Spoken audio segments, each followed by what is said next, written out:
Do you have a cow in your life? The story goes there was a wise man traveling with his disciple, and they came across a hut in very poor condition. And in this hut stayed a husband, a wife, and his two kids, and with them was a very, very thin cow.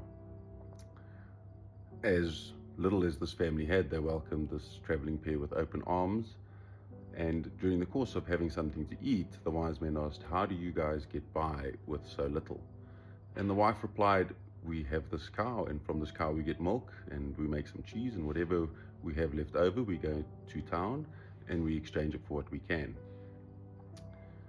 The next morning, the wise man and his disciple left, and about 100 meters from this dilapidated hut, the wise man turned to the disciple and said, "I want you to go back and push the cow off the hill." The disciple, obviously not so keen on the idea, listened to the wise man, went back and pushed this cow over the hill. About 2 years passed, and this disciple constantly felt bad for what he had done, and he decided to go back to this hut. And on his way back to the hut, he's probably 100 meters from where the wise man first told him, "Please go push the cow off." You could see that there was a beautiful home.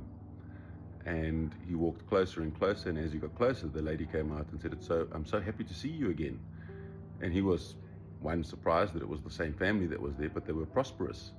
And he said, "How is this possible?" And the lady said, "The night you guys left, our cow disappeared. And since then, we had to make a plan. We were no longer dependent on it. We had to upgrade our skills. We had to find ways to exist. And subsequently, we've been very successful and prosperous." And the moral of the story, I suppose, is what are you dependent on? What are the things or the people that create that dependency? What cow do you need to push over the hill? If I look at it in modern day time, I think we call it the comfort zone. What are the things we're holding on out of comfort that potentially could be causing us harm? I hope the story helps you, and maybe you have a cow.